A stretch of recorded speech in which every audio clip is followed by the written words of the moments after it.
Good morning to all my dear students. Today I am going to explain chapter number 16 of the subject English first of class 8th. The name of the chapter is True Justice. You have to underline the hard words in this chapter. Once upon a time there lived a merchant named Ramanand who lived in a city called Shivpuri. He had two sons. One was Sudhakar and the other was Dayakar. एक समय की बात है, रामानंद नाम का एक व्यापारी रहा करता था। वह शिवपुरी नाम के शहर में रहता था और उसके दो बेटे थे। एक का नाम था सुधाकर और दूसरे का नाम था Dayakar. Sudhakar was a young handsome but not very intelligent. On the other hand Dayakar had ugly features but was highly learned person in the business and personal matter. Sudhakar जो था वो युवा था और बहुत सुंदर था, लेकिन बुद्धि से वो कमज़ोर था, बहुत ज़्यादा बुद्धिमान नहीं था। जबकि दयाकर जो था उसके अंदर बहुत सारी बुराइयां थी, लेकिन इसके बावजूद वो बड़ा ही विद्वान था बिजनेस के मामले में और उसके व्यक्तिगत मामलों में वो बहुत ही बुद्धिमान था। One day the merchant wife fell ill and died. Ramanand was heartbroken when he lost his wife and he too fell ill. He decided to hand once his business to his elder son Dayakar. As he was very learned, he bore sweets and expanded his business. Ramanand because more rich than before. Here should not because, here should be become. Ramanand became more rich than before. एक दिन जो वो merchant रहता है, व्यापारी रामानंद, उसकी पत्नी बीमार पड़ जाती है और मर जाती है।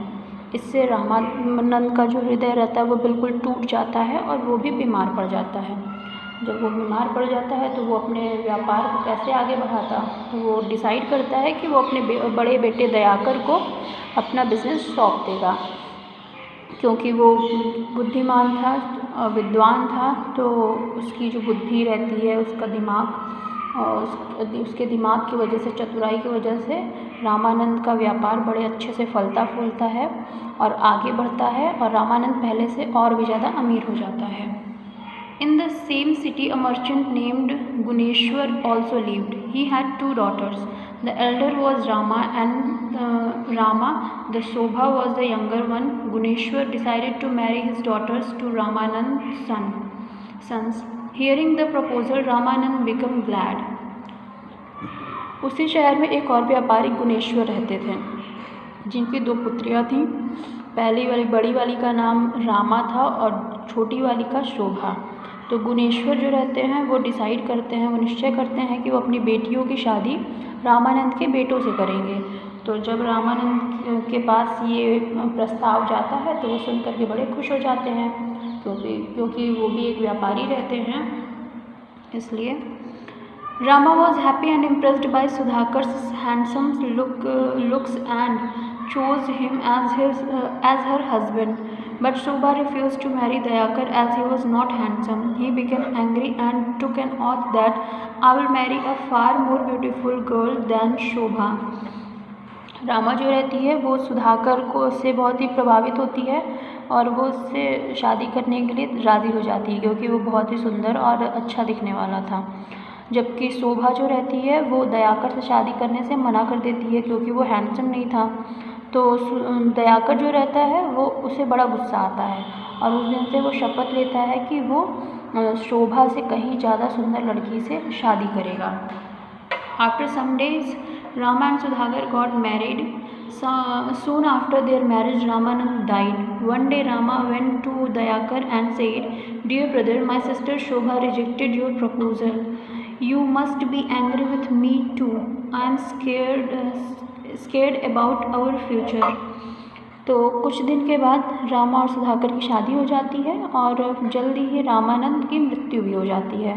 तो एक दिन रामा दयाकर के पास जाती है और कहती है, प्रिय भाई, मेरी बहन शोभा ने तुम्हें रिजेक्ट किया था, तुम्हारे प्रस्ताव को मना कर दिया था, ठुकरा दिया था, तो इसलिए तुम्हें मुझसे भी नाराज़ होना चाहिए और इसलिए मैं हमारे भविष्य को लेकर के थोड़ी डरी हुई हूँ।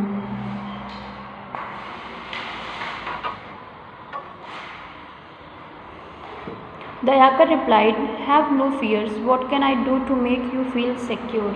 Rama replied, "Just write half of this business and property in your brother's name." Dayakar said, "Why do you ask for half? You can take all of it." तो दयाकर जो रहता है वो उत्तर देता है कि मैं ऐसा मुझसे मत डरिए और मैं आपके इस डर को ख़त्म करने के लिए या आपको सुरक्षित महसूस करवाने के लिए क्या कर सकता हूँ।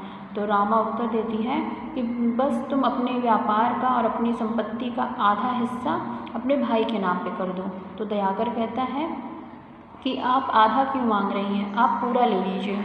Dayakar gave all his wealth to his brother. Getting the money, Rama and Sudhakar became rich and proudly, and even here should be proudly, not proudly. Rich and proudly, and even they did not care for Dayakar anymore. Dayakar realized the change in their attitude and decided to leave home. Rama requested, "Don't leave home, brother. It is a matter of our prestige. People would check we banished you from home." Dayakar said, "Don't worry, tell everyone that I gave up all the wealth out of kindness." तो दयाकर जो रहता है वो अपनी सारी संपत्ति अपने भाई को दे देता है और पैसे पाने के बाद रामा और सुधाकर अमीर तो हो ही जाते हैं, इसके साथ साथ घमंडी भी हो जाते हैं और इसके बाद वो दयाकर का बिल्कुल भी ख्याल नहीं रखते थे। और दयाकर को जब इस बात का एहसास हो जाता है कि उसके भाई और भाभी के व्यवहार में परिवर्तन आ गया है, उनकी अभिवृत्ति बदल गई है, तो वो डिसाइड करता है कि वो घर छोड़ करके चला जाएगा। जब वो डिसाइड करता है तो रामा उससे विनती करती है कि आप घर छोड़ करके मत जाइए, क्योंकि ये हमारी प्रतिष्ठा की बात है। लोग क्या बोलेंगे, लोग कहेंगे कि हमने आपको घर से बाहर निकाल दिया। तो दयाकर कहता है कि आप चिंता मत करिए, आप उन सब से कहिएगा कि मैंने दया भाव से अपनी सारी संपत्ति दे दी है। Dayakar left home thinking that he will back to his house after becoming a rich man again. तो दयाकर अपना घर छोड़ देता है ये सोचते हुए कि अब जब वो फिर से अमीर हो जाएगा तब अपने घर वापस आएगा। As he was walking through the forest, he felt angry. When he looked around for a fruit tree, he saw two men lying on the ground under a tree. He approached. It is misprinted. It should be approached them. They joined their hands and said, "Oh stranger, please help us. Dacoits looked all our here should be took, not looked. Dacoits took all our money and beat us. We cannot walk as we have become weak and hungry too.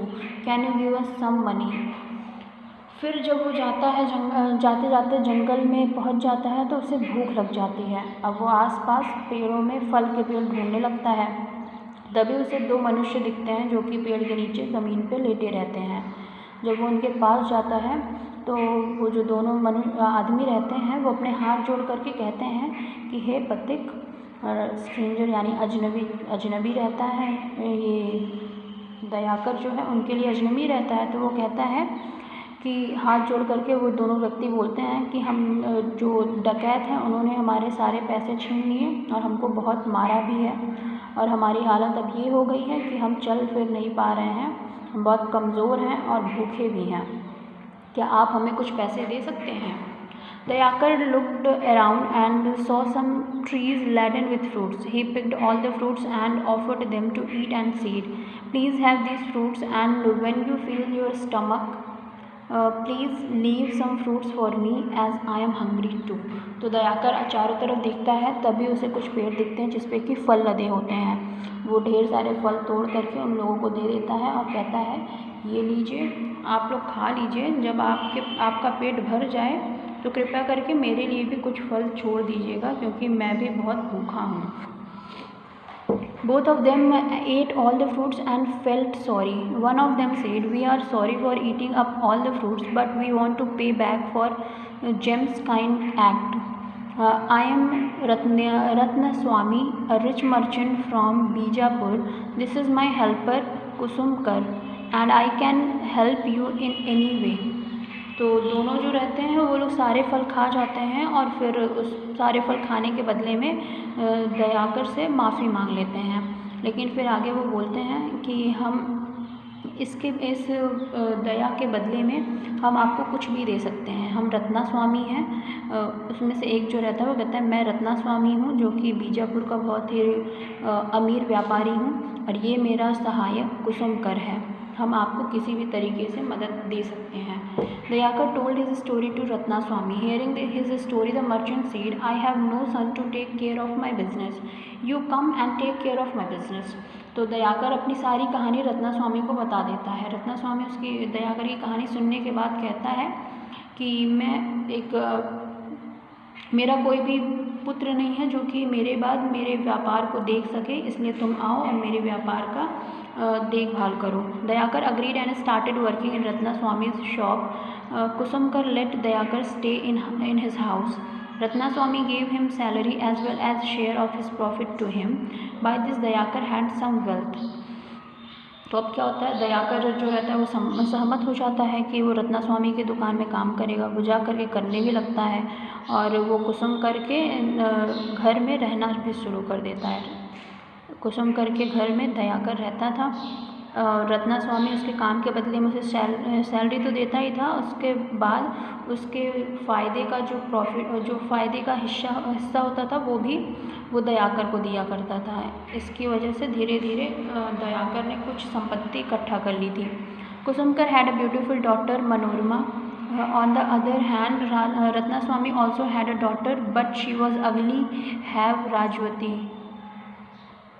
कुसुमकर की एक बहुत ही सुंदर बेटी रहती है जिसका नाम मनोरमा रहता है, और वहीं दूसरी तरफ रत्नास्वामी की भी एक बेटी रहती है जिसका नाम राजवती रहता है, लेकिन वो बदसूरत होती है। Manorama and Rajvati fell in love with Dayakar. Through their conversation they realised that they love the same person. Manorama और राजवती दोनों को दयाकर से प्यार हो जाता है। वो दोनों जब आपस में संवाद करती हैं, बातचीत करती हैं, तो उससे पता चलता है, उन दोनों को एहसास होता है कि वो दोनों एक ही व्यक्ति से प्यार कर रही हैं। Both of them decided that only Dayakar would choose any one of them and they will not have any ill feeling for each other. Here should be am not then. तो दोनों ये निश्चय करती हैं कि अब दयाकर ही जो है वही ये हम दोनों में से किसी एक को चुनेगा, और उसके बाद हम दोनों एक दूसरे के लिए कोई भी बुरी भावना नहीं लाएंगे अपने अंदर. Manorama thought, I am a beautiful girl, he can not reject me as he has taken an oath to marry a beautiful girl. Manorama सोचती है कि मैं बहुत ही सुंदर हूँ और दयाकर मुझे रिजेक्ट ही नहीं कर सकता, यानी मना ही नहीं कर सकता, क्योंकि उसने शपथ ली है एक बहुत ही सुंदर लड़की से शादी करने का. On the other hand Rajwati thought, I am from a rich family, he cannot refuse my proposal for he was promised his bhabhi that he would return after becoming rich. The girls told their fathers about their wish. फिर दूसरी तरफ राजवती क्या सोचती है कि वो एक अमीर परिवार से है और इसलिए दयाकर उसके प्रपोज़ल को नहीं मना करेगा, क्योंकि उसने अपनी भाभी से वादा किया था कि वो अमीर बनने के बाद ही वापस लौटेगा. दोनों लड़कियां जो रहती हैं वो अपने पिता के सामने अपनी इच्छा को रखती हैं. Both Ratnaswami and Kusumkar went with their proposal to Dayakar. अब दोनों जो रत्नास्वामी और कुसुमकर रहते हैं दोनों ही अपने प्रस्ताव को लेकर के दयाकर के पास जाते हैं. Dayakar thought and accepted Ratnaswami's proposal. A few days later Dayakar married Rajwati. Dayakar जो रहता है वो रत्नास्वामी के प्रस्ताव को एक्सेप्ट कर लेता है और कुछ दिन के बाद दयाकर की शादी राजवती से हो जाती है. Rajwati asked his husband, why did you accept my proposal? Manorama was very beautiful and you have taken an oath to marry a beautiful girl. To this he replied, I am not a greedy person. I don't care of money, always care for the good values. Rajwati अपने husband से पूछती है कि तुमने मनोरमा का proposal क्यों reject कर दिया. वो तो बहुत सुंदर थी और तुमने ये शपथ भी ली थी कि तुम एक बहुत ही सुंदर लड़के से शादी करोगे. तो इस पे जो दयाकर रहता है वो रिप्लाई करता है कि मैं लालची पुरुष नहीं हूँ, मैं सिर्फ पैसे की कीमत नहीं करता लेकिन मैं मूल्यों की कीमत करता हूँ. He further said, I know anyone would be ready to marry beautiful Manorama, but no one will love you, he will love your money. So it was impossible to get a husband for you as you are not pretty. It was my dharma to marry you for such a silly oath. I cannot forget my dharma, that is why I married you. God values and dharma ruled his decision. Good values and dharma ruled his decision, so it was true justice after all. फिर आगे वो कहता है कि मैं जानता हूँ कि मनोरमा बहुत सुंदर है और कोई भी उससे शादी करने के लिए तैयार हो जाएगा, लेकिन तुम जो कि अब तुम इतनी सुंदर नहीं हो, तो इसलिए तुमसे अगर कोई शादी करेगा तो वो तुमसे नहीं बल्कि तुम्हारे पैसों के लिए तुमसे शादी करेगा। और यही कारण है कि मैंने तुमसे शादी की, बजाय उसके कि जो मैंने कोई एक सिली सा जो मैंने ऑथ लिया था यानी शपथ लिया था, उसके बजाय मैंने तुमसे शादी कर ली, भले ही तुम सुंदर नहीं थी। अच्छे मूल्य और धर्म जो है उसके आधार पे ही हमें कोई भी डिसीज़न लेना चाहिए, और इसीलिए ये जस्टिस था कि मैंने अपने शपथ को तोड़ा और उसके बजाय तुमसे शादी की। So this was the story. Now we will do the exercises of this chapter. Take the correct answer. Number 1. The rich merchant had, answer is 2 sons. Next, Dayakar was highly learned. Next, hearing the proposal for her, Kusumkar became glad. Next, when Dayakar was walking through the forest, he saw 2 men lying on the ground. Ratnaswamy was a rich merchant from Bijapur. Next is, who said to whom? I am scared about my future, said by Rama to Dayakar. Have no fears, what can I do to make you feel secure? Dayakar to Rama. Why do you ask for half? Said by Dayakar to Rama. O stranger, please help us, said by 2 men to Dayakar. Please have these fruits and have some for me. This is said by Dayakar to 2 men. We are sorry for eating up all the fruits, said by 2 men to Dayakar. I am not a greedy person, I always care for the good values, said by Dayakar to Ratna. Sorry, it is not Ratnaswamy, here should be said to it is said to Rajwati.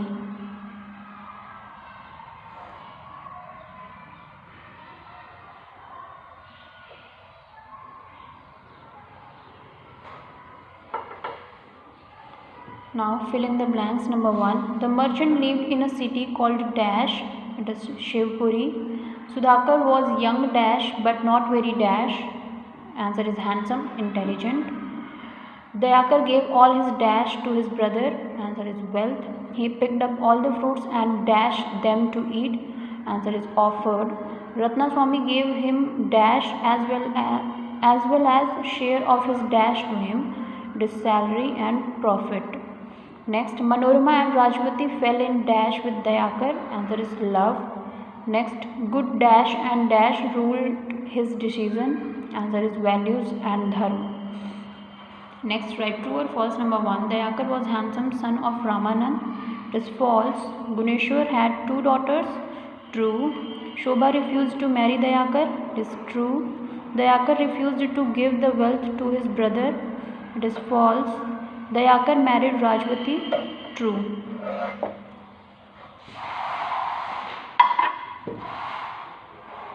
Writing fun. Combine a word from list A with a word from list B with the help of and to form phrase. ये column A में और column B में जो words दे रखे हैं इनको and के through आपको ऐड करना है और एक फ्रेज बनाना है. This is your homework and B1 is also your homework. You have to do it by yourself. So that's all for today. Thank you so much.